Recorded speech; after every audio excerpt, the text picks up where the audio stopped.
اس پارے کے دو حصے ہیں، سورہ انفال کا بقیہ حصہ اور سورہ توبہ کا ابتدائی حصہ۔ سورہ انفال کے بقیہ حصے میں 5 اہم مضامین بیان ہوئے ہیں۔ نمبر 1، مال غنیمت کا حکم۔ نمبر 2، غزوہ بدر کے حالات۔ نمبر 3، اللہ تعالیٰ کی مدد کے 4 اسباب۔ نمبر 4، میدان جنگ میں ثابت قدمی۔ نمبر 5، ہجرت اور نصرت کے فضائل۔ پہلا مضمون، مال غنیمت کا حکم۔ مال غنیمت کے بارے میں یہ حکم دیا گیا کہ اس کا 5واں حصہ خمس رسول اکرم صلی اللہ علیہ وسلم، آپ کے قریبی رشتہ داروں، یتیموں، مسکینوں اور مسافروں کے لیے ہے، جبکہ باقی 4 حصے مجاہدین میں تقسیم کیے جائیں گے۔ دوسرا مضمون، غزوہ بدر کے حالات۔ غزوہ بدر حق اور باطل کے درمیان پہلا فیصلہ کن معرکہ تھا۔ قرآن مجید میں اسے یوم الفرقان فرمایا گیا۔ اس جنگ میں مسلمانوں کی تعداد 313 تھی، جن کے پاس صرف 2 گھوڑے، 70 اونٹ، 6 زرہیں اور 8 تلواریں تھیں، جبکہ ان کے مقابلے میں لشکر کفار 1000 افراد پر مشتمل تھا، جن کے پاس 100 گھوڑے، 700 اونٹ اور کثیر آلات حرب تھے۔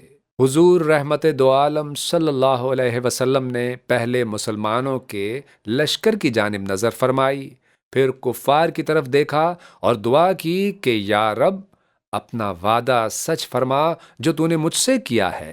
اگر آج مسلمانوں کی یہ چھوٹی سی جماعت ہلاک ہو گئی تو روئے زمین پر تیری عبادت کرنے والا کوئی نہ رہے گا۔ اللہ عز و جل نے مسلمانوں کی مدد کے لیے پہلے 1000 فرشتے نازل فرمائے، اس کے بعد یہ تعداد بڑھ کر 3000 اور پھر 5000 ہو گئی۔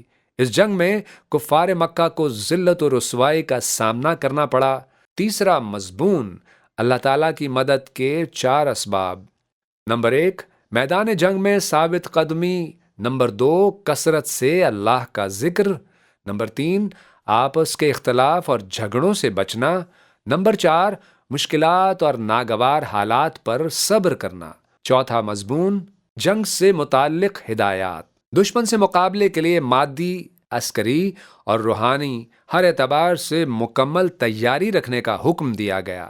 اگر دشمن صلح کی طرف مائل ہو تو صلح قبول کرنے کی اجازت دی گئی۔ پانچواں مضمون، ہجرت اور نصرت کے فضائل۔ مہاجرین اور انصار کو سچے مومنین قرار دیا گیا اور ان کے لیے گناہوں کی مغفرت کا اعلان کیا گیا اور عزت والا رزق عطا کیے جانے کا وعدہ کیا گیا۔ اس کے بعد سورہ توبہ کے ابتدائی حصے کا بیان ہے اور اس حصے میں 2 بنیادی موضوعات بیان ہوئے ہیں۔ پہلے مضمون میں 4 باتیں بیان ہوئی ہیں۔ نمبر 1، مشرکین اور اہل کتاب کے ساتھ جہاد کا حکم۔ نمبر 2، مشرکین کے ساتھ کیے گئے معاہدوں سے برات کا اعلان کیا گیا۔ نمبر 3، مشرکین کو بیت اللہ کے حج سے روک دیا گیا، اہل کتاب کے ساتھ قتال کی اجازت دی گئی۔ دوسرا مضمون، مسلمانوں اور منافقوں کے درمیان امتیاز۔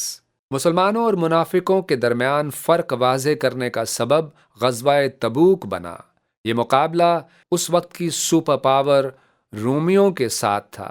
یہ پارہ ہمیں سکھاتا ہے کہ اللہ کی مدد ہمیشہ ایمان، اتحاد، صبر اور اطاعت سے حاصل ہوتی ہے۔ اے اللہ، ہمیں حق پر ثابت قدم رکھ، اخلاص عمل نصیب فرما اور اپنی نصرت و رضا سے سرفراز فرما۔ آمین ثم آمین۔ نہ صرف کیجئے تلاوت دن و رات، پڑھنا ہے اب ترجمہ بھی ساتھ ساتھ۔